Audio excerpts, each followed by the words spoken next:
Bapak bisa tanya. Ya, oke. Untuk yang pertama, saya melihat memang ada kaitannya antara flu burung dengan hilangnya biodiversity atau keanekaragaman hayati ayam lokal Indonesia, karena selama ini sering terjadi pemusnahan ayam kampung atas nama flu burung. Kemudian juga seperti saya katakan tadi bahwa ada satu kebijakan pemerintah Impres nomor 1 tahun 2007 yang antara lain menyebutkan apabila terjadi satu outbreak di satu kawasan maka harus dibersihkan satu kawasan tersebut, maka mau tidak mau juga di situ termasuk ayam kampung yang sebenarnya dia juga tidak menjadi bukan penyebab langsung ya.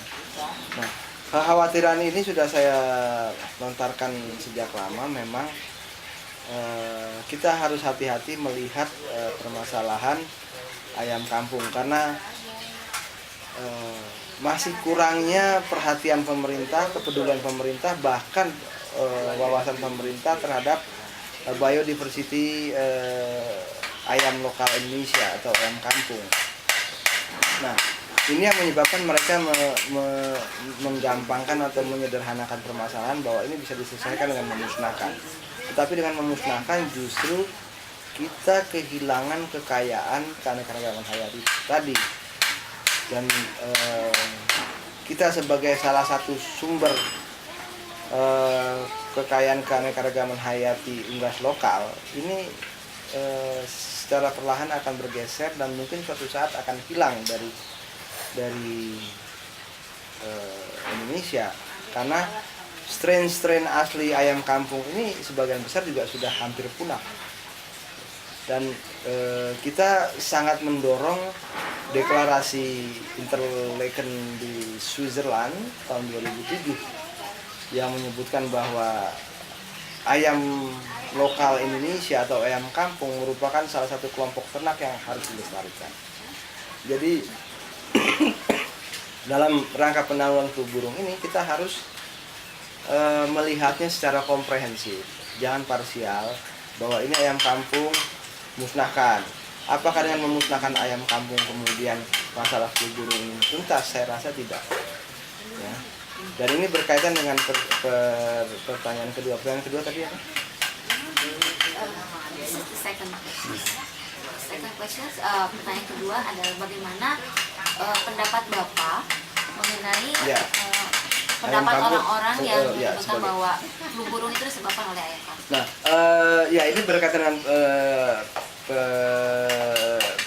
pertanyaan kedua bahwa sebenarnya yang penyebar virus flu burung pertama di Indonesia itu yang pada bulan Juli ini genap 5 tahun itu justru adalah dari peternak-peternak besar.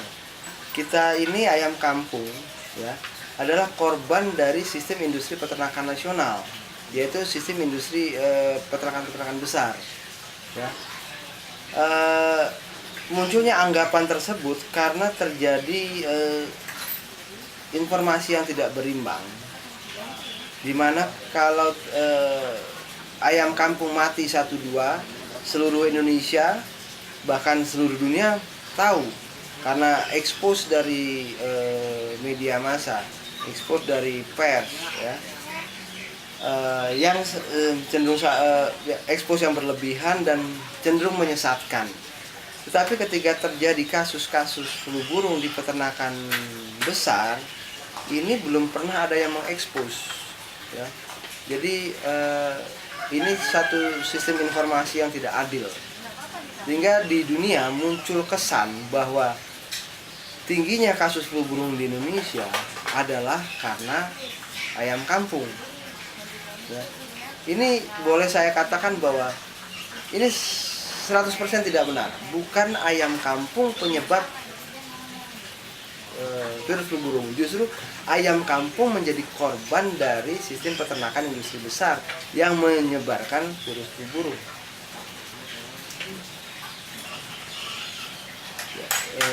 Yang ketiga, Yang ketiga, bagaimana cara menurut Bapak upaya-upaya untuk menyelesaikan atau menanggulangi flu burung ini?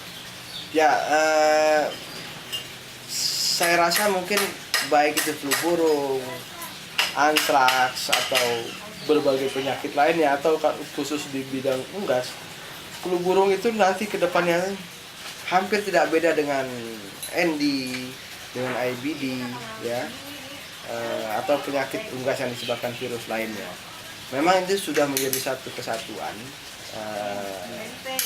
di dalam kesehatan unggas. Jadi kita mau tidak bisa lepas dari hal itu. Hanya untuk menanganinya dengan baik, bahwa kita harus melakukan penanganan secara adil. Ya. Pengertian adil di sini bahwa jangan pemerintah maupun lembaga-lembaga lain mendiskreditkan satu sisi, yaitu peternak kecil atau peternak ayam kampung. Sementara peternak besar itu tidak mendapat perlakuan khusus. Ya. Seharusnya yang mendapat perlakuan khusus adalah kita, para peternak kecil, di mana kita katakanlah pemerintah membuat berbagai pilot project yang bisa memotivasi masyarakat beternak untuk mengarah pada good farming practice.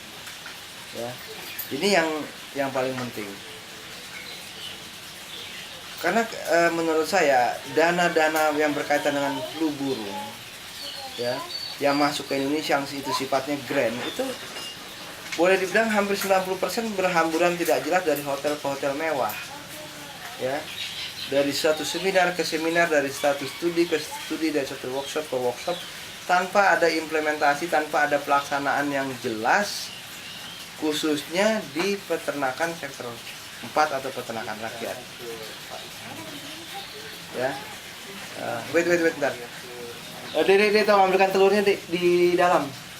Enggak Pak, tadinya saya mau lihat ke Pak Ipang, kalau indukan ada di mana tuh? Di Pak RT.